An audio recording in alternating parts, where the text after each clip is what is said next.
What's up, guys? Asikirik's video on the history of his car and the background of it.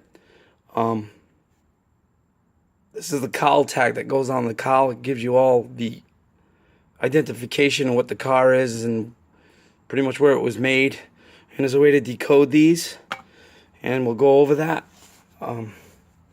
Sorry for the shaky cam, but the history of his car, he thought it was a Z28 when he initially bought it, and come to find out, running through the VIN, it's a base model, but still, it doesn't matter. He can make it what he wants, and the car's coming out sweet, so that's what that is. It is what it is. Just like Bertha here.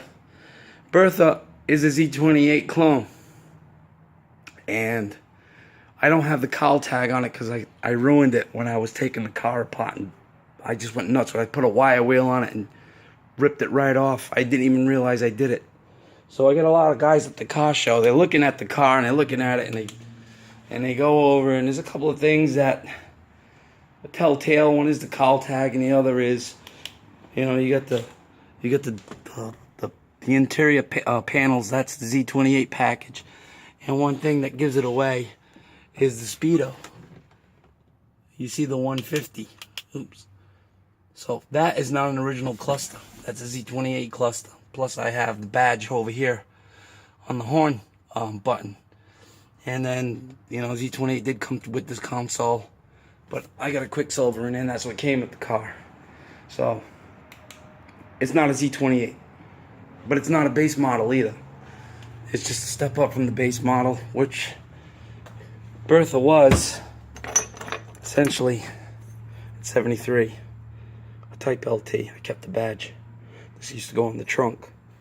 And this LT was designated as luxury touring. They did away with the Z28 because they had all the emissions, so they had to essentially deneuter the engines, decompress them to get them to pass smog.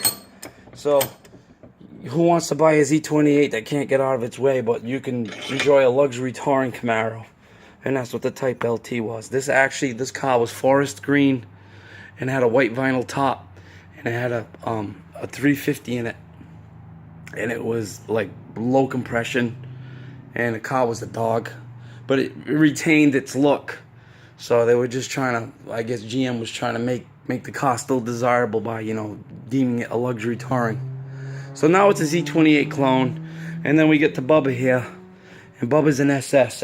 Bubba is a true SS. He's not a numbers matching because the engine that I got here is a 69 engine. This is in the police block. It's a high nickel block. It's actually police grouping, but it came out of a truck. So I guess they had pickup trucks back in the day in 69, patrol trucks and stuff. Maybe for like park ranges and stuff. But it's the high nickel block. So it is a 396 402, and it is a true SS. And why I know it's a true SS is it's all here in the cowl tag. Okay, so what it starts off to decipher these, when you go down the numbers here, you'll have the initial ST71. So ST71 equals the model year. Then you come over to the next set of numbers. It's 12487. Well, they designate that as a sport coupe, which it is. Then you have NOR. Well, that means Norwood, Ohio. That's the plant it was made in. Then you come over to 52B, which is paint. You get confused with this because 52B and you see body and paint. So 52B would be body.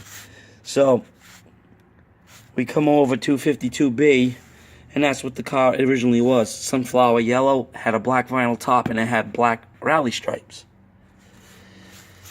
So then we come down to this next aisle over here. I might have skipped something here, so I do apologize for that. But it's TR775. And the TR775 is a black standard interior. So then we would jump over to the 52B, which would be body, which is the sunflower yellow. Then we come down to 09B. that is the month that the car was actually made in. So it shares the same birthday as I do. I'm a September baby. We're Virgos. And that's when it was made, September. The B is a designation for the second week of that month. So anything after the 14th. Then we come over to, we did the paint, 52B, and that's that. So then we come over to here, and we have a Z27. And you go down to Z27, and it's an SS 396 or 402 cubic inch. So this cowl tag is essentially what I pulled off of that cowl with the original rivets. So this car is a true SS, no clone. It's an SS. It's not a numbers matching, unfortunately, but we can't have everything in this world. But so I didn't badge it all out. The only badge I am gonna put on it is this one, and that goes on the grill right here when I'm done. And that's how it is. That's how you decode these. You go online. That's where I got all the information from this one, and it breaks it down, makes it easy for you. You can actually figure out what the car is truly, and that's what this one is. It's an SS. So, and when I was at the car show at Bertha, I backed in alongside of a 71. The guy had a Z28, and he had his front valance panel had the marker lights up here, and he had the urethane nose insert like Russ's, and he had a binder on the rad support over here and on the fan shroud support. And I started going through it, and I saw a Camaro, blue, it was all messed up. And I thought, like a lot of guys, they show the progress of their projects. Like at the car shows, you go through the pictures and you see how cars come along to this point. So I asked him, I says, is this car? And he says, no.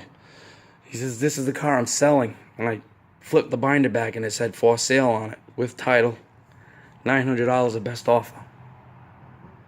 So I wrote him a check on the spot and picked up the car 2 days later, which was scary. I should have never done that, but I bought the car for $900, and that's how that came to be.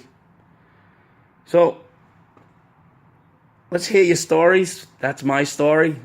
Actually, Bertha, I bought Bertha. My next door neighbor knew I was in the hunt for one of these, and he came across an old person an acquaintance that had one for sale. And but I drove Bertha home. She was in bad shape, but I drove her home. I had my boot, the heel of my boot sitting on the head. There was a smoke show inside the car by the time I got it home. But it was a runner, and that's how I got that one. And then through that one, going through the car shows is how I found this one. So let's hear them. Let's hear how your cars came to be. How did you get them? The history of them. And it's just cool. I just like the whole thing. It was a cool video that Eric did, and that's my story, and I'm sticking to it.